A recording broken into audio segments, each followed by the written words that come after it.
Hey, what is up guys, it is the Bearded Maestro here, and today we are back with A to Z of Smite. Now we've already done Agni, we've done Armors and Carb, now we're doing Ah Puch, who is the horrific god of decay. Now, people who have already watched this, you know I'm going to be going through a build, or just certain items that I think that would work with Ah Puch. But for the people that are new, I've just explained that part of it, but also there is gameplay to go with it, and I also explain his abilities and what they do. I also give an entertainment rating to see how I felt he played. Like, did I think he was fun? Did I think he was enjoyable? All that sort of stuff, and also give him a difficulty rating as well. But with our Plush, I know this series is quite young, because I've only done 3 episodes. Well, this is the 3rd episode, and I think he's my favourite god as of yet. Because I haven't done that many mages. I mean, I've done Agni and this, but I've also played off screen loads of different other gods.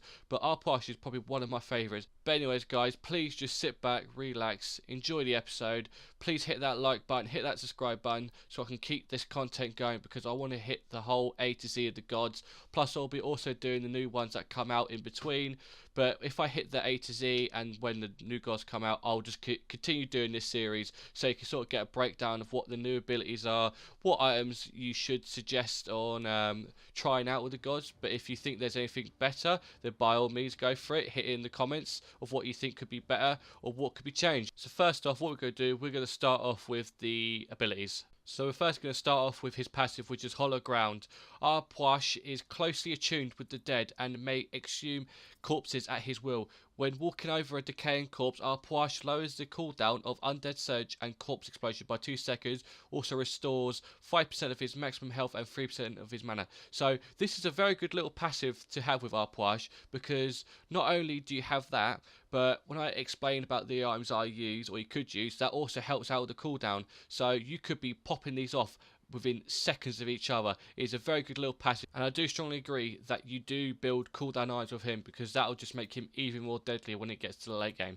So now we're going to talk about Arpuash's first ability, which is Undead Surge, which is Arpuash raises up to 2 decaying corpses from the underworld that surge forward, exploding on anything they touch. When they reach maximum distance, or when Arpuash reactivates Undead Surge, dealing damage and slowing targets hits. The corpses collapse after exploding, remaining behind. Now this is also a very good start off ability to use, because it is very much of a good poke, and it is one of those abilities that you can combo as well. I'll show you later on the gameplay, but I will also explain it when I get through the other abilities. But this is a very good start off to then maxing out or getting into your wombo combo, because that wombo combo of our Arpuash's is one of the deadliest I've seen so far, because it can pretty much insta kill or 3/4 almost kill any god, unless they're really tanky. But this is a very good little start off ability to go with. And his second ability is Corpse Explosion, which is Arpuash causes the target area to explode, dealing damage. Corpse Explosion also causes any decaying corpses in the area to explode. So basically, this is where your combo starts to take effect, because when you've done your Undead Surge, not only have you hit him with that and slowed them, you're then also throwing the Corpse Explosion on top of the bodies that you've already distributed out due to the Undead Surge. So it sort of doubles up on it. So you hit him first, you then do your Corpse Explosion, and you hit him again. So it's sort of a double whammy effect in that. But anyways, on to his third one, which is Fleeting Breath, which is Arpuash throws a charm from the underworld which awakens a decaying corpse that applies miasma to targets in an area and falls to the ground, remaining behind. The targets take damage every second. After duration, targets take additional damage and are stunned for each time they were healed by an ability during the initial duration. Now, this is a bit of a shaky ability. Yeah, it's not too bad, because it grants like additional damage as it goes on when it's attached to them. But I think if you were to go against a team that has a heal, it would be more beneficial. But other than that, it's not really much. I mean, it just does that little bit of damage, and it's sort of like a killer sort of thing. So when you've done all of your combos, like your Undead Surge into your Corpse Explosion, you would then try and throw the Fleeting Breath onto them, and that will sort of chip away at the last bit. But anyways, what we're going to do is now talk about the ult, which is Empty the Crypts. Now, this is one of my favourite ults because you pretty much, when this is activated, you got to fucking run to the hills. The enemies have got to run to the hills because that shit is going to hit you big time because you're going to get all these fucking ghosts slapping their dicks against you as you're trying to run out of it. But anyways, the proper terms for it is Ah Puch unleashes an army of wraiths from the ninth hell that swarm forward and deal damage to enemies they collide with. So yeah, so this is a very good ult because not only is it constant damage and you can fill up quite a big area of just in front of you, but also that your allies can also jump in the net, not get affected, and I think it also does. It feels like it slows them as well because when you hit them, obviously it sort of jars you back a little bit. So you got to try and fight your way out, slapping all the dicks out your face, whilst your allies are also poning on them because they're sort of taking damage constantly from the enemy, from not our enemies, from the race, and they've then got to then contend with your allies as well as that. So anyway guys, what we're going to do now is get straight to the gameplay of where I'll also be explaining all the items that I use, or the items that you could suggest on using. If you do have anything that you think could be tweaked, like an item or whatever, but be sure just to hit it down in the comments below, and I'll look for it for myself. If I think that it's a valid thing, I'll carry it on. But if not, then if you got opinions where you think that something works better with him and I think it doesn't, then fair play. You got to agree to disagree in some sort of way. But anyways, guys, here's the gameplay. So for our first item, what we're going to do is actually we're going to use the Shoes of Focus. And I do know that I did say that in the Agni video that you should start off with the damage first, but I think with our Poise you should really start with the movement. And the Shoes of Focus is good because not only does it give you the movement speed of plus 18%, but it also gives you a cooldown reduction, which is something that you need with our Poise, of plus 10%. Mana of plus 250 and a magic power of 300. So we're already, as I've already suggested, piling up on that cooldown reduction because it will help out in the late game. I do promise you it will help out in the late game. But yeah, this is Shoes of Focus is probably the best thing you could buy for him when it comes to the boots, because there are a few more that you could possibly buy, but I think Shoes of Focus is the best thing for him. And the second item that I think that you should really max out is the Book of Thoth, which is basically gives you a mana of 125, MP5 of plus 15 and magic power of 100, which is not too bad stats considering the price of it isn't that too steep. It's only 2,650 gold. But there is also a passive with it, which is basically you permanently gain 10 mana per stack and receive 5 stacks for a god kill and 1 stack for a minion kill, of a max of 75 stacks. Additionally, 3% of your mana is converted into magical power. So this is very good when it comes to the early game, because not only do you have to focus on the minions, but you can also get that cheeky kill and get that extra little bit of magic damage from the gods. But it's very good to start off with, because if you're just one of these people that likes to just hit it off at a distance and still get gold because you're killing the minions, then by all means go for it. But I think the Book of Thoth is a very good item to have when you get it around. I'd say use it, get it for your second item. I personally would, because it is something that you could use in the early game and it also transfers into the late game. So it's better to get it off sooner rather than later. Right, so by now you should be getting into the mid to late game. So for your third item, I'd suggest you could do something else, but I prefer doing the Spear of the Magus, because the magic power that you get from it is plus 40 and the magic pen you get is plus 15.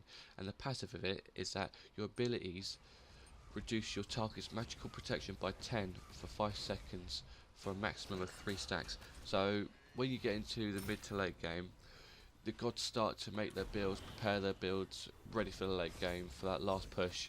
But this is a good item because not only are you doing damage, but you're also knackering them a little bit, because they may be building up against you.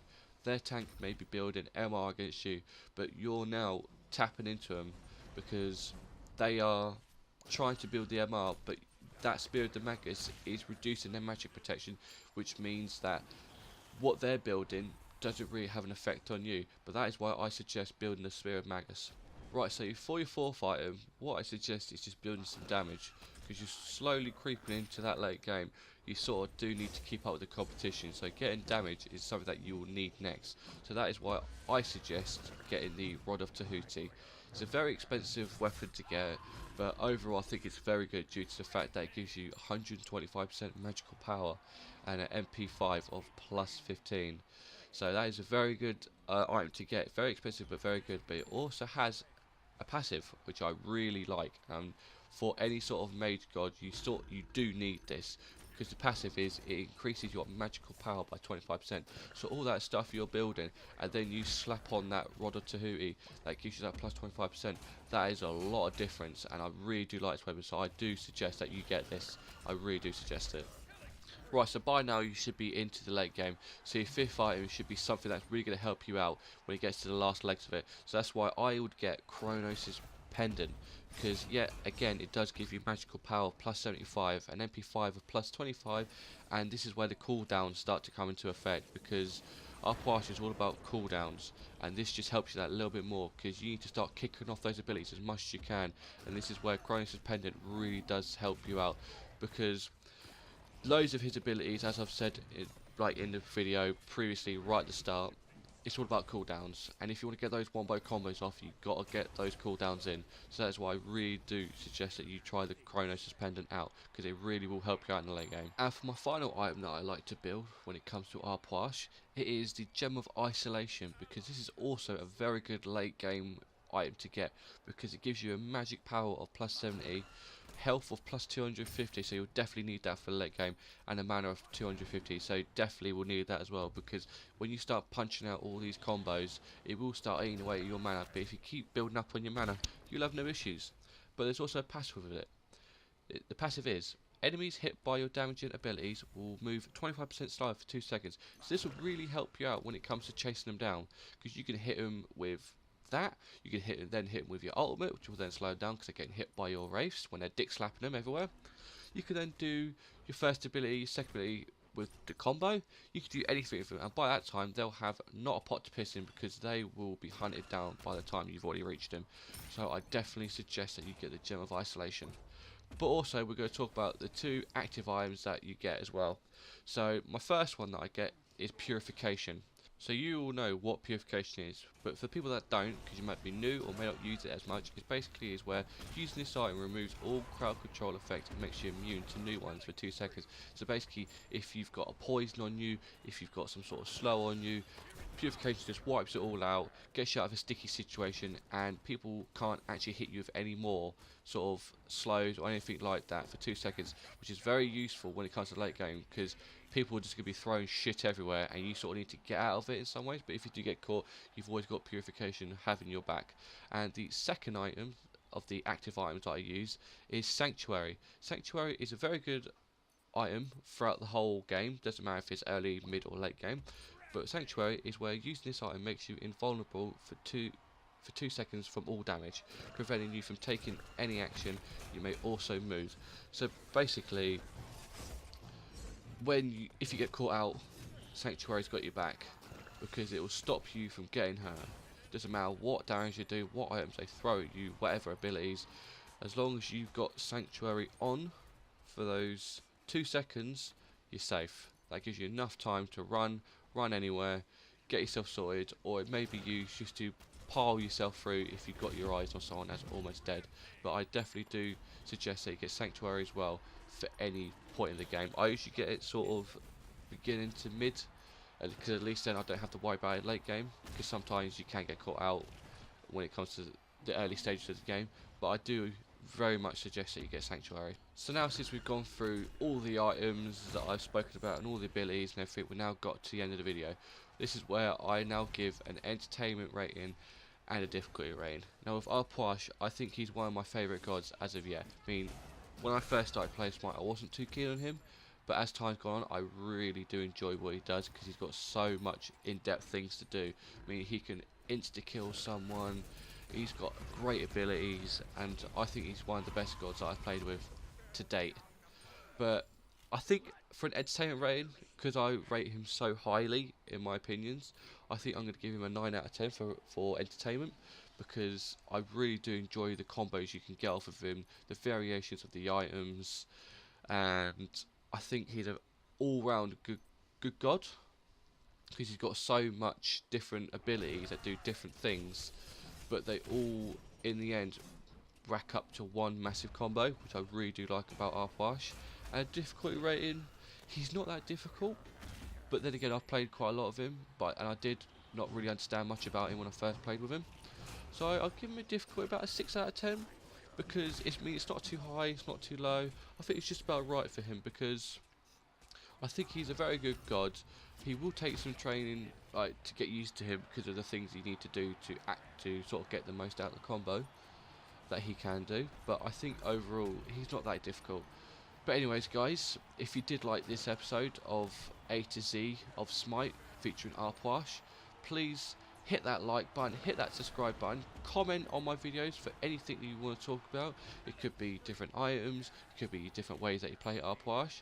By all means, I'm all ears. I'm here to talk to people, so because I want to get more in depth with the Smite community, because I haven't really been playing Smite long, but I really do want to get into it. I really do want to do this full time as well, so I'm trying to do as much as I can to the best of my ability, considering I do juggle a job as well. But anyways, guys, please like, subscribe, share with your friends, and I shall see you all next time.